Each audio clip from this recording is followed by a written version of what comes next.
എല്ലാ ഇനത്തിലുള്ള സ്വദേശി വിദേശി പഴവർഗ്ഗ ചെടികൾ, കമുങ്ങിൻ തൈകൾ, ഇൻഡോർ ഔട്ട്ഡോർ ചെടികൾ, ആമ്പൽ, താമര തുടങ്ങി വാട്ടർ പ്ലാന്റുകളുടെ കളക്ഷനുകൾ, അലങ്കാര മത്സ്യങ്ങൾ എല്ലാം ഒരു കുടക്കീഴിൽ. ആയാൻ നഴ്സറി, പൂക്കോട്ടുംപാടം, കരുളായി റോഡ്, ഉപ്പുവള്ളി. വണ്ടൂർ ജംഗ്ഷന്റെ മുഖഛായ മാറ്റിക്കൊണ്ട് നവീകരിച്ച ഗാന്ധി സ്ക്വയർ യാഥാർത്ഥ്യമായി. AP അനിൽകുമാർ MLA പ്രാദേശിക വികസന ഫണ്ടിൽ നിന്നും 40 ലക്ഷം രൂപ ചെലവഴിച്ചാണ് പദ്ധതി പൂർത്തിയാക്കിയത്. പദ്ധതി AP അനിൽകുമാർ MLA നാടിന് സമർപ്പിച്ചു.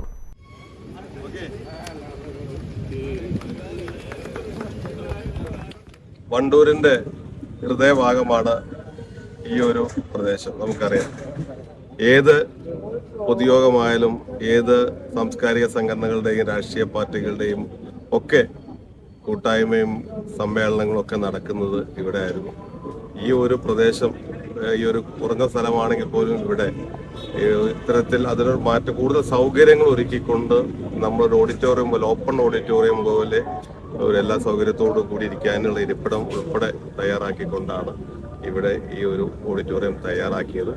ഇത് എല്ലാവരുടെയും പലരുടെയും അഭിപ്രായം എടുത്തു കഴിഞ്ഞപ്പോൾ ഇതിന് ഒരു പേര് നൽകണം എന്ന് പറഞ്ഞപ്പോൾ എല്ലാവരും പറഞ്ഞൊരു പേര് ഗാന്ധി സ്ക്വയർ എന്നാവട്ടെ എന്നാണ്. അതിൻ്റെ അടിസ്ഥാനത്തിൽ പഞ്ചായത്തിനോടും അത് അഭ്യർത്ഥിക്കുകയുണ്ടായി. പഞ്ചായത്തും അത് അംഗീകരിച്ചുകൊണ്ട് നമ്മുടെ വണ്ടൂരിൻ്റെ ഹൃദയഭാഗത്ത് ഒരു ഗാന്ധി സ്ക്വയർ, ഇന്ന് ഗാന്ധിയുടെ പേര് ഇന്ന് പലരും ഇല്ലാതാക്കാൻ ശ്രമിക്കുമ്പോൾ വണ്ടൂരിൻ്റെ ഹൃദയഭാഗത്ത് തന്നെ ഈ ഗാന്ധി സ്ക്വയർ സ്ഥാപിച്ച് ജനങ്ങൾക്ക് മറ്റെല്ലാ കാര്യങ്ങളും സൗകര്യം കൂടി ഒരുക്കുന്ന രീതിയിൽ ഇത് നിർമ്മിച്ചിരിക്കുകയാണ്.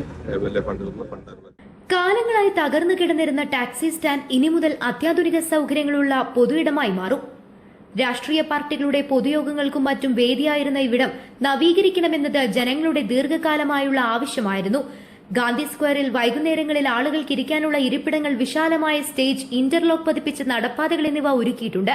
പഞ്ചായത്തിന്റെ ഉടമസ്ഥതയിലുള്ള ഗാന്ധി സ്ക്വയറിൽ പരിപാടി സംഘടിപ്പിക്കുന്നതിനുള്ള വാടക തുക അടുത്ത ഭരണസമിതി യോഗത്തിൽ തീരുമാനിക്കും. അതോടൊപ്പം തന്നെ ടാക്സി സ്റ്റാൻഡിനായി പുതിയ നിർമ്മാണ പ്രവർത്തനങ്ങൾ നടത്താൻ MLA 15 ലക്ഷം രൂപ കൂടി അനുവദിച്ചിട്ടുണ്ട്. ഉദ്ഘാടന ചടങ്ങിൽ വണ്ടൂർ ഗ്രാമപഞ്ചായത്ത് പ്രസിഡന്റ് KT ഷംസുദ്ദീൻ അധ്യക്ഷത വഹിച്ചു. ബ്ലോക്ക് അംഗം VK മുബഷീർ, പഞ്ചായത്ത് അംഗങ്ങളായ KV Sindhu, T Ummerkutty, UDF ഭാരവാഹികളായ KC Kunhimuhammad, TP Gopalakrishnan, PT Jabeeb Sukheer, Shaijal Edappatta, P Unnikrishnan തുടങ്ങിയവർ പങ്കെടുത്തു. News bureau, Wandoor.